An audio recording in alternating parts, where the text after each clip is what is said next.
नमस्कार, आप देख रहे हैं आपका अपना चैनल भिवानी हलचल और खबरों के संग में मैं हूं मनोज कुमार। आइए सबसे पहले डालते हैं नजर आज की हेडलाइंस पर।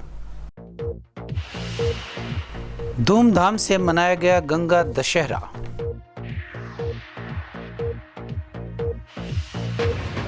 निर्जला एकादशी पर लगाई गई अनेक स्थानों पर छबील।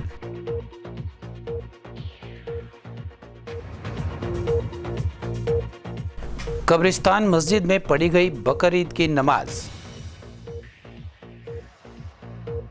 और अब खबरें विस्तार से। भिवानी के गांव सुई में गंगा दशहरा बड़ी धूमधाम से मनाया गया। यहां स्थित रजवाहे की गंगा के रूप में पूजा अर्चना की गई। कार्यक्रम में मुख्य अतिथि सामान्य अस्पताल की ब्लड बैंक प्रभारी डॉक्टर मोनिका ने कहा कि इस तरह के त्योहार से भारतीय संस्कृति को बचाए रखा जा सकता है। विशिष्ट अतिथि के रूप में पहुंची कृषि विज्ञान केंद्र की डॉक्टर मीनू ने कहा कि प्राकृतिक स्रोतों को बचाने के लिए गंगा की पूजा अर्चना व पानी को सम्मान देना एक महत्वपूर्ण कदम है। विशिष्ट अतिथि के रूप में पहुंचे गांव बलियाली के सरपंच सचिन सरदाना ने कार्यक्रम के बारे में विस्तृत जानकारी देते हुए कहा कि गंगा रूपी जल हम सब के लिए पूजनीय है और हमें इसका सम्मान करना चाहिए। भिवानी के गांव सुई में ग्रामोत्थान संस्था द्वारा गंगा दशहरा मनाया गया। कार्यक्रम में मुख्य अतिथि के रूप में पहुंची रक्त केंद्र प्रभारी डॉक्टर मोनिका ने बताया कि गंगा दशहरा ज्येष्ठ माह की 10वीं के दिन मनाया जाता है।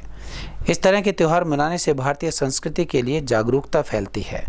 उन्होंने यह भी बताया कि 27 जून तक वर्ल्ड डोनर्स कैंपेन चला रहे हैं, जिसमें रक्तदाताओं का शुक्रिया अदा किया जा रहा है। कृषि वैज्ञानिक डॉक्टर मीनू ने बताया कि सुई गांव में गंगा दशहरा मनाया गया है, जो प्राकृतिक स्रोतों को बचाने के लिए महत्वपूर्ण कदम है। इस तरह के कार्यक्रमों से लोगों में प्राकृतिक संसाधनों की महत्वता का संचार होता है। वहीं सचिन सरदाना ने बताया कि यह कार्यक्रम ज्येष्ठ माह में मनाया जाता है। आज ही के दिन गंगा माता प्रकट हुई थी। इस दिन गंगा में स्नान करने से, पूजा करने से सभी पाप नष्ट हो जाते हैं। आज जो है एकल ग्रामोत्थान की तरफ से जो है यहाँ पर जो है बच्चियाँ एकत्रित हुई थी, और जैसा कि आपको विदित है कि 14 जून से लेकर 27 जून तक हमारा जो वर्ल्ड ब्लड डोनर डे के अंतर्गत कैंपेन भी मनाया जाता है, जिसके अंदर हम डोनर्स को थैंक यू भी कह रहे हैं। और हमें बहुत से जो है रक्तदान जो करने के इच्छुक हैं उन सबका हम ब्लड ग्रुप भी कर रहे हैं और हीमोग्लोबिन भी कर रहे हैं। तो यहाँ पर आकर जो हमने काफ़ी बच्चियों का जो है HB भी किया और ब्लड ग्रुप भी किया, परंतु जो बच्चियों का हीमोग्लोबिन काफ़ी कम है, 8 है, 8 से 10 के बीच ही जो ज़्यादातर लड़कियों का है। मेरा सबको यही कहना है कि आप अपना खाना पीना सुधारें, हरी पत्तेदार सब्जियां खाएं, आप जो है गुड़ का सेवन करें, चनों का सेवन करें, अनार लें, और इन सब से करके आप पहले अपना जो है HB बढ़ाएं। कम से कम आप अपना HB 12.5 ग्राम करें, ताकि जो है आप रक्तदान करके भी जो है लोग। आज के दिन जो है गंगा दशहरा जो है हम यहाँ पर मनाया जा रहा है। गंगा दशहरा ज्येष्ठ माह के अंदर 10वीं के दिन जो है मनाया जाता है। इस दिन जो है यह माना जाता है कि गंगा जी जो है पृथ्वी पर आई थी और शिवजी भगवान के जटाओं से भगीरथ जी की बहुत वो करने पर ही जो है यहाँ पर आई थी। तो जिस तरीके से हम गंगा दशहरा मना रहे हैं, हम ये हमारी एक भारतीय संस्कृति को जागरूक करने का बहुत अच्छा तरीका है। आज हमारे यहाँ मनाने से जितने भी व्यूअर्स देखेंगे उन सबको और पता चलेगा कि गंगा दशहरा जो है वो किस लिए मनाया जाता है और क्यों मनाया जाता है। इस दिन कहते हैं कि गंगा नदी में स्नान करने से जो है बंदे के जो है पाप नष्ट हो जाते हैं और उसको जो है पापों से मुक्ति होकर मोक्ष की प्राप्ति होती। लोग हम वहाँ पे मौजूद थे तो बच्चों से पूछ रहे थे क्या गंगा दशहरा के बारे में आप क्या जानते हैं, तो लगभग 90% बच्चों को नहीं पता था कि गंगा दशहरा पर्व हमारे हिंदू धर्म में क्या महत्व रखता है। तो इन चीज़ों से हमारे बच्चों को हमने वहाँ पे देखा कि हमारे पर्वों के बारे में, जो हमारी संस्कृति, हमारी परंपरा है, जिसकी आज के इस तेज़ युग में 21वीं सदी में बहुत ज़्यादा उसी की तरफ हम लौट रहे हैं, काफ़ी उनकी ज़रूरत है। तो एकल फाउंडेशन सुई समय समय पर इस तरह के कार्यक्रम का जो आयोजन करती है, बहुत ही समाज के लिए प्रेरणा उससे मिलती है और बच्चों को काफ़ी संस्कार और सीख मिलती है। में एकल ग्रामोत्थान केंद्र द्वारा गंगा दशहरा मनाया गया है, उसकी मैं सबसे पहले तो बहुत सराहना करती हूँ, क्योंकि नेचुरल रिसोर्सेज को बचाने के लिए एक बहुत ही अच्छा कदम है ये। लोगों को इस कार्यक्रम के माध्यम से पता चलेगा कि नेचुरल रिसोर्सेज को बचाना कितना ज़रूरी है, प्राकृतिक संसाधनों को बचाना कितना ज़रूरी है।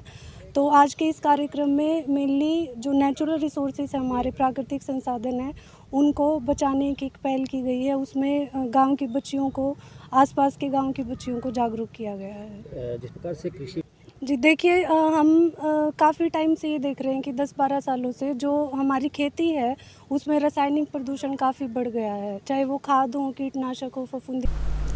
गंगा दशहरे के अवसर पर छोटी काशी के अनेक स्थानों पर ठंडे और मीठे पानी की छबील लगाई गई। भीषण गर्मी में लोगों का घर से निकलना मुहाल हो गया है, लेकिन आवश्यक कार्य से निकले हुए राहगीरों को गर्मी से राहत दिलाने के लिए शहर के विभिन्न बाजारों में मीठे व शीतल जल की छबील लगाकर वाहन चालकों को रोककर ठंडा व मीठा जल पिलाया गया। गर्मी से आने जाने वालों को राहत दिलाने के लिए शहर में अनेक स्थानों पर छबील लगाई गई। छबील लगाने के पीछे एक ऐतिहासिक घटना बताई जाती है। घटना के अनुसार लाहौर के नवाब चंदू ने गुरु अर्जुन देव को जेल में बंद कर दिया था। रात्रि के समय चंदू की पत्नी, पुत्र व पुत्रवधू गुरु अर्जुन देव से मिलने जेल गए। गुरु जी को देखकर पत्नी का जी भर आया और उसने कहा कि वह उनके लिए ठंडा मीठा शरबत लेकर आई है, लेकिन गुरु जी ने शरबत पीने से मना कर दिया। गुरु जी ने वचन दिया कि आपके नाम का शरबत हजारों लोग पिलाएंगे और आपकी सेवा सफल होगी। इसके बाद से ही छबील लगाने की परंपरा प्रारंभ हुई।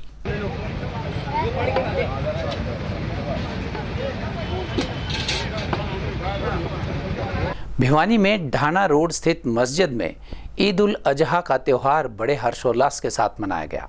यहाँ कब्रिस्तान मस्जिद में ईद उल अजहा की नमाज पढ़ी गई, जिसमें लगभग 2500 लोगों ने एकत्रित होकर एक साथ नमाज अता की। प्रधान जोरावर अली ने बताया कि ईद उल अजहा कुर्बानी की ईद है और इसे बकरीद के नाम से भी जाना जाता है। इस अवसर पर भाईचारे का संदेश देते हुए देश की खुशहाली व तरक्की के लिए दुआ मांगी गई। मस्जिद के प्रधान जोरावर ने बताया कि ईद उल अजहा कुर्बानी की ईद है, इसे बकरीद के नाम से भी जाना जाता है। ईद भाईचारे का संदेश देती है।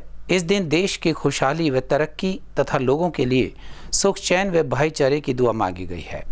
पुलिस अधिकारियों ने बताया कि लोगों की सुरक्षा व यातायात व्यवस्था सुचारू बनाने के लिए पुख्ता इंतजाम किए गए। असामाजिक तत्वों द्वारा किसी प्रकार के अनहोनी व हादसों को रोकने के लिए निगरानी की जा रही है और इस कार्य के लिए 40 पुलिस कर्मियों की टीम को तैनात किया गया। कुर्बानी का त्यौहार है।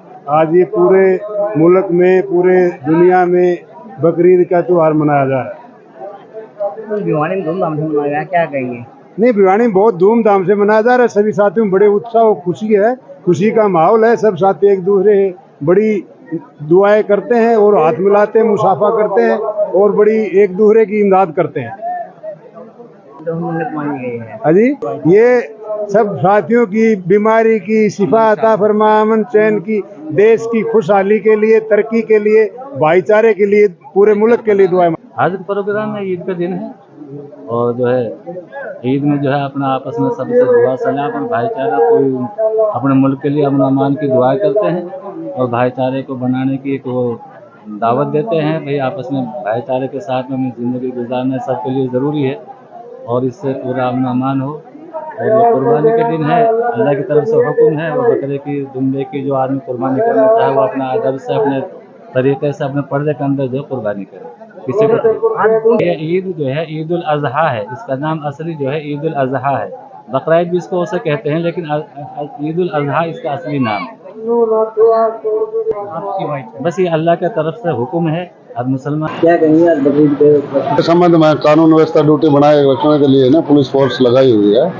वे किसी प्रकार की कोई अप्रिय घटना न घटे, शांतिपूर्वक से त्योहार इनका मनाया गया। करीब 40 मुलाजिम के लगभग। और अब एक खबर चलते चलते, हरियाणा की राजनीति में किरण चौधरी और राव दान सिंह के तकरार के किस्से लोग चटकारे लेकर सुनते हैं। सोशल मीडिया पर किरण चौधरी की वीडियो को सबसे ज़्यादा देखा और शेयर किया जाता है। वास्तव में किरण चौधरी और राव दान सिंह का झगड़ा नया नहीं है।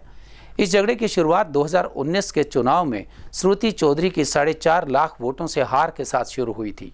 उस समय किरण चौधरी ने हार के लिए राव दान सिंह को जिम्मेदार ठहराया था। उस समय राव दान सिंह पर महेंद्रगढ़ जिले में श्रुति की मदद न करने के आरोप लगे थे। अब इस लोकसभा चुनाव में श्रुति को टिकट नहीं मिली तो दोबारा तकरार शुरू हो गई। अब अगर पूरे प्रकरण को देखा जाए तो दोनों पक्षों का अपना अपना दर्द है। राव दान सिंह का हार का दर्द है तो किरण चौधरी को बेटी को टिकट न मिलने का दर्द है। किरण चौधरी ने इस तकरार को एक नई दिशा देते हुए कहा कि आने वाले समय में भी हरियाणा में कांग्रेस के हालात अच्छे नहीं रहेंगे। दोनों पक्ष ही वोटों के समीकरण को नहीं देख पा रहे हैं। अगर यह मान लिया जाए कि 2019 का चुनाव श्रुति चौधरी राव दान सिंह के प्रभावी विधानसभा क्षेत्रों में विरोध के कारण हार गई थी, तो 2014 का चुनाव भी वो महेंद्रगढ़, नारनौल, नांगल चौधरी और अटेली से हारी थी। पर 2019 के लोकसभा चुनाव में श्रुति चौधरी के इन्हीं क्षेत्रों में हार का मार्जिन बढ़ गया था। राजनीतिक चर्चाकारों का कहना है कि राव दान सिंह की अपने ही विधानसभा क्षेत्र महेंद्रगढ़ से 4840 वोटों की हार उनके विधानसभा चुनाव के लिए एक बड़ी चुनौती है। अब लोकसभा चुनाव में हार से 4 महीने बाद होने वाले विधानसभा चुनाव में जीत पर सवालिया निशान लग गया है। अब जाने से पहले एक नजर आज की हेडलाइंस पर। धूमधाम से मनाया गया गंगा दशहरा।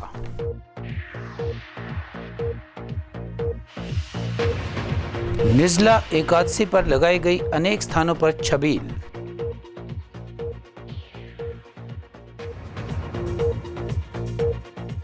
कब्रिस्तान मस्जिद में पढ़ी गई बकर ईद की नमाज। हमारे संग में बस इतना ही। अगले के लिए देखते रहेगा आपका अपना चैनल भिवानी हलचल।